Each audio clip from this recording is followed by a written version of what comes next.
दोस्तों कहानी शुरू होती है और हम चिंकू चौकीदार को देखते हैं जो कि एक घचाघच का थेरेपिस्ट होता है। वहीं क्लिनिक में हम एक खूबसूरत लड़की को देखते हैं जो कि चिंकू चौकीदार से अपना इलाज कराने आई होती है। फिर वो लड़की उसे बताती है कि वो बस हमेशा लड़कों के साथ मजदूरी करने के बारे में ही सोचती रहती है। इस पर चिंकू उस लड़की को अपनी एक बुक रिकमेंड करता है और बताता है कि इन सब चीजों के अलावा भी बहुत सी चीजें हैं जिससे तुम खुश रह सकती हो। चिंकू उस लड़की को यह भी बताता है कि मैंने खुद 27 साल से कभी किसी लड़की के साथ गचागच नहीं किया और न ही किसी लड़की की तरफ अट्रैक्ट हुआ। इसके बाद चिंकू चौकीदार अपने घर पर आता है और वहां पर वो अपने दो हरामी दोस्त बब्बन और छछुंदर से मिलता है। चिंकू ने अपने दोस्तों को अपने घर की चाबी दे रखी थी, इसलिए वो लोग कभी भी चिंकू के घर पर आ जाते थे। फिर चिंकू अपने दोस्तों को बताता है कि वो अपनी पड़ोसी गंडमस्ती के घर पर जा रहा है क्योंकि उसके घर पर आज एक पार्टी है और उसने चिंकू को भी इन्वाइट किया है। इसके बाद चिंकू गंडमस्ती के घर पर जाता है और वहां पर वो गंडमस्ती के बॉयफ्रेंड चार्ली से मिलता है। हम देखते हैं कि चार्ली अपने काम में इतना ज्यादा बिजी रहता है कि वो गंडमस्ती को कभी भी टाइम नहीं दे पाता। इसके बाद चिंकू चौकीदार गंडमस्ती के पास जाता है जो कि किचन में खाना बना रही थी। गंडमस्ती चिंकू को अपना खाना टेस्ट करवाती है, जिस पर चिंकू चौकीदार गंडमस्ती को बोलता है कि तुम बहुत अच्छा खाना बनाती हो और तुम्हें अपना रेस्टोरेंट खोलना चाहिए। अगले दिन चिंकू चौकीदार अपने पेरेंट्स के घर जाता है जहाँ पर चिंकू का बाप हर वक्त चिंकू को लेकर परेशान रहता है। चिंकू का बाप कहता है कि उसे तो पता ही नहीं है कि चिंकू है क्या, ना तो उसे लड़कियां पसंद है और ना ही उसे लड़के पसंद हैं और उसने आज तक कभी भी किसी के साथ मजदूरी भी नहीं की। इसके बाद चिंकू अपने ऑफिस जाता है और वहां पर चिंकू की बॉस उसे बताती है कि उसकी लिखी हुई बुक बेस्ट सेलर हो चुकी है और उसे एक बड़े रेडियो स्टेशन पर इंटरव्यू के लिए भी बुलाया गया है। चिंकू ये बात सुनकर काफी खुश हो जाता है और वो ये बात घर जाकर सबसे पहले गंडमस्ती को बताना चाहता है। इसके बाद चिंकू जैसे ही घर पहुंचता है तो वो देखता है कि गंडमस्ती के घर के बाहर उसका बॉयफ्रेंड चार्ली खड़ा होता है और वो चिंकू को देखकर उसे कहता है कि मेरे और गंडमस्ती के बीच ब्रेकअप हो गया। फिर चिंकू गंडमस्ती के पास जाता है और गंडमस्ती चिंकू को रोते हुए बताती है कि चार्ली ने उसके साथ ब्रेकअप कर लिया क्योंकि उसके पास मेरे लिए टाइम नहीं था। गंडमस्ती को रोता हुआ देखकर चिंकू उसे संभालता है और उसका मूड अच्छा करने के लिए उससे बात करने लगता है। अब बातों ही बातों में गंडमस्ती के मन में चिंकू के लिए फीलिंग्स उठने लगती है और वो चिंकू के पास आकर उसे चूसना शुरू कर देती है। लेकिन चिंकू को ये सब काफी अजीब लगता है और वो गंडमस्ती को कहता है कि उसके सर में बहुत दर्द हो रहा है और ऐसा बोलकर चिंकू वहां से चला जाता है। अगली सुबह चिंकू के दोस्त उसके पास आते हैं और उसे अपने साथ बास्केटबॉल मैच पर चलने के लिए कहते हैं। फिर वो सभी बास्केटबॉल मैच खेलने जाते हैं और खेलते वक्त अचानक बॉल चिंकू के गोटों पर लग जाती है और वो वहीं पर बेहोश हो जाता है। इसके बाद चिंकू को हॉस्पिटल ले जाया जाता है और वहां पर डॉक्टर उसके गोटों को देखकर बोलता है कि ये तो बहुत छोटे हैं। फिर चिंकू डॉक्टर को कहता है कि उसके सर में बहुत तेज दर्द हो रहा है, तो डॉक्टर उसके सिर का सीटी स्कैन करते हैं। अगली सुबह डॉक्टर चिंकू के पास उसकी रिपोर्ट लेकर आते हैं और उसे बताते हैं कि उसके सर में एक ट्यूमर है जिसकी वजह से उसके शरीर में टेस्टोस्टेरोन हार्मोन नहीं बन पा रहे। फिर डॉक्टर चिंकू से कहते हैं कि एक ऑपरेशन से उसका ये ट्यूमर निकाल दिया जाएगा और वो फिर से नॉर्मल हो जाएगा। अब ये बात सुनकर चिंकू बहुत खुश हो जाता है और ऑपरेशन के लिए तैयार हो जाता है। फिर ऑपरेशन सक्सेसफुल होने के बाद चिंकू अपने घर पर आता है जहाँ पर उसकी मॉम उसका ख्याल रखती है। अब ऐसे ही कुछ दिन बीत जाते हैं और हम चिंकू चौकीदार को देखते हैं जो एक एडल्ट मैगजीन देखकर अपना हथियार खड़ा करने की कोशिश करता है, लेकिन उसका हथियार खड़ा ही नहीं हो पाता। फिर जब ये बात चिंकू के हरामी दोस्तों को पता चलती है तो वो चिंकू के घर पर एक स्टिपर को लेकर आते हैं जिससे वो एक्साइटेड हो जाए और उसकी छोटी बंदूक फिर से चलना शुरू हो जाए। अब वो स्टिपर अपनी गन का पूरा जोर लगाकर चिंकू को एक्साइट करने की कोशिश करती है, लेकिन चिंकू का हथियार तो लंगड़ा हो चुका था, साला खड़ा ही नहीं होता, जिससे उन लोगों का ये प्लान फ्लॉप हो जाता है। फिर अगली सुबह जब चिंकू उठकर नीचे आता है तो उसका बाप देखता है कि चिंकू का छोटा हथियार खड़ा हो गया है और ये देखकर वो बहुत खुश होता है। अब चिंकू को अपने पेरेंट्स के सामने काफी शर्म आ रही थी, लेकिन उसके मॉम और डैड तो खुशी के मारे डांस कर रहे थे। अब इसके बाद से ही चिंकू में काफी कॉन्फिडेंस आ जाता है। फिर वो जैसे ही अपने घर पर जाता है तो वो वहां पर अपने दोस्त को देखता है जो कि किसी लड़की के साथ वहां पर मजदूरी कर रहा था। अब उन दोनों को वहां पर साथ में मजदूरी करता हुआ देखकर चिंकू का छोटा पप्पू वापस खड़ा हो जाता है। अब चिंकू के पास और कोई ऑप्शन नहीं था, इसलिए वो अपनी ठरक को शांत करने के लिए हिलाना शुरू कर देता है। अब चिंकू को हिलाने में बहुत मजा आ रहा था, तो वो दिन रात सिर्फ हिलाता ही रहता है। चिंकू इतना हिलाता है कि वो हिलाते हिलाते पूरी दुनिया हिला देता है।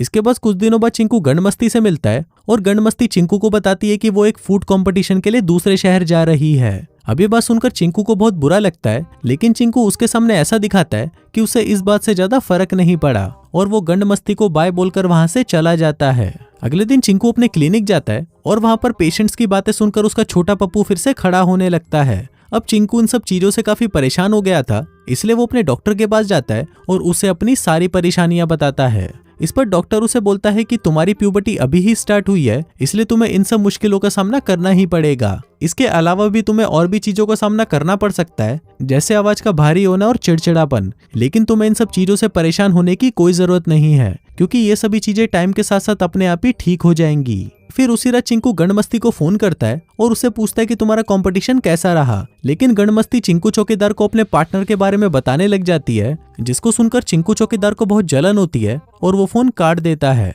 इसके बाद चिंकू अपने इंटरव्यू के लिए जाता है, लेकिन इंटरव्यू के दौरान उसकी आवाज भारी होने लगती है, जिससे चिंकू काफी परेशान हो जाता है और इंटरव्यू को बीच में ही छोड़कर वहां से घर आ जाता है। फिर घर आने के बाद चिंकू अपने पेरेंट्स से इस बारे में बात करता है, तो चिंकू के डैड उसे बताते हैं कि तुम्हारी प्यूबर्टी के चलते तुम्हें ये सब प्रॉब्लम्स तो आएंगी ही और तुम्हें इनका सामना भी करना पड़ेगा। अब चिंकू हर किसी से सेम बात सुनकर बहुत ज्यादा चिढ़ चुका था, इसलिए वो गुस्से में वहां से चला जाता है। लेकिन चिंकू के डैड को इस बात का बिल्कुल भी बुरा नहीं लगता, बल्कि उसके डैड तो खुश होते हैं कि उसे अपनी जवानी की इन प्रॉब्लम्स का सामना करना पड़ रहा है। अगले दिन चिंकू अपने दोस्तों के साथ घूम रहा होता है, तो उसमें से एक दोस्त छछूंदर चिंकू से कहता है कि कुछ ही दिनों में मेरी और मेरी वाइफ की एनिवर्सरी है, तो क्या तुम उस रात मेरे बच्चों का ध्यान रखने आ सकते हो, क्योंकि उस रात को मैं अपनी वाइफ के साथ रेस्टोरेंट में डिनर के लिए जाऊंगा। अब चिंकू छछूंदर के बचपन का दोस्त था, इसलिए वो उसे हाँ बोल देता है। इसके बाद चिंकू जब अपने घर पर आता है, तो वहां पर उसका एक पड़ोसी जॉश उसे कहता है कि तुमको टिंडर ज्वाइन कर लेना चाहिए, क्योंकि वहां पर तुम नई नई लड़कियों के साथ मजदूरी कर सकते हो।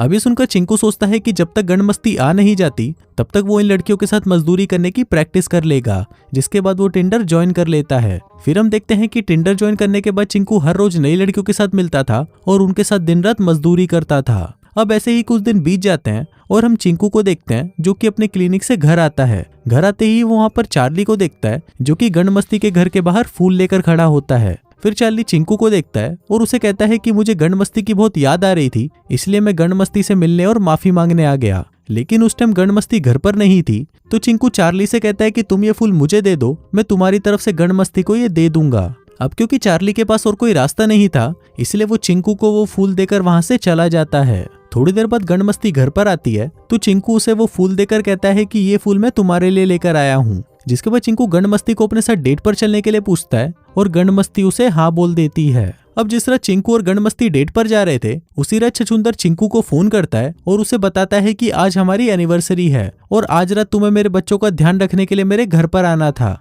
लेकिन इस पर चिंकू छछूंदर को कहता है कि आज मेरी भी गणमस्ती के साथ डेट है, तो मैं आज रात को नहीं आ पाऊंगा, और ये बोलकर वो फोन काट देता है। इसके बाद चिंकू गणमस्ती को लेकर एक बड़े रेस्टोरेंट में जाता है। ये रेस्टोरेंट काफी बड़ा था और यहाँ पर टेबल मिलना बहुत ज्यादा मुश्किल होता है। लेकिन गणमस्ती ये देखकर काफी इंप्रेस हो जाती है कि चिंकू ने यहाँ पर उसके लिए टेबल बुक करी है। इसके बाद वो दोनों बातें कर ही रहे थे कि तभी वहाँ पर छछूंदर और उसकी वाइफ आ जाते हैं। फिर वो चिंकू को देखकर बोलते हैं कि ये टेबल तो हमारी है, हमने पहले ही इसका रिजर्वेशन करवा रखा है। लेकिन चिंकू चौकीदार ने यहाँ पर झूठ बोलकर ये टेबल खुद ही ले ली थी। अब जब ये बात गणमस्ती को पता चलती है, तो वो बहुत ज्यादा नाराज हो जाती है और उठकर वहां से जाने लगती है। फिर चिंकू गणमस्ती के पास आता है और उसे समझाने की कोशिश करता है, लेकिन गणमस्ती चिंकू को कहती है कि मुझे पहले ही पता था कि वो फूल भी तुम लेकर नहीं आए थे, बल्कि वो फूल चार्ली ने भेजे थे।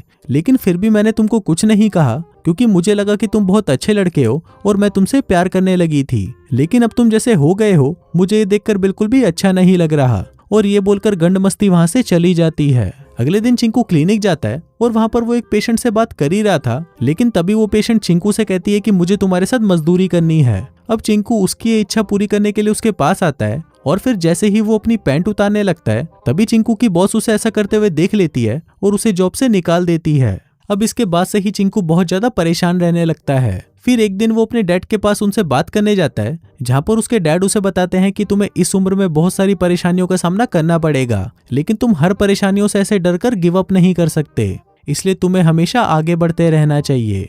अब ऐसे ही कुछ दिन बीत जाते हैं और फिर एक दिन चिंकू एक टॉक शो पर जाता है और वहां पर सबको बताता है कि उसकी लिखी हुई बुक बिल्कुल बकवास है और तुम लोगों का जब भी मन करे तुम खुलकर मजदूरी करो और किसी को भी अपनी ठरक को दबाना नहीं चाहिए। अब ये बात सुनकर सभी लोग खुश हो जाते हैं और चिंकू को बहुत अप्रिशिएट करते हैं। इसके बाद चिंकू अपने दोस्त छछूंदर के पास जाता है और उससे उस रात की माफी मांगता है। अब छछूंदर चिंकू के बचपन का दोस्त था, इसलिए वो ज्यादा टाइम तक उससे नाराज नहीं रह सकता था और वो उसे माफ कर देता है। फिर चिंकू से पूछता है कि मैं गणमस्ती को कैसे मनाऊं, क्योंकि मैं गणमस्ती से बहुत प्यार करता हूँ। इस पर उसके दोस्त उसे बताते हैं कि तुम्हें गणमस्ती को सब कुछ सच बता देना चाहिए। फिर उसी रात चिंकू गणमस्ती से मिलने उसके रेस्टोरेंट में जाता है। वो देखते हैं कि आज गणमस्ती के रेस्टोरेंट की ओपनिंग थी और वो सभी के लिए खाना बना रही थी।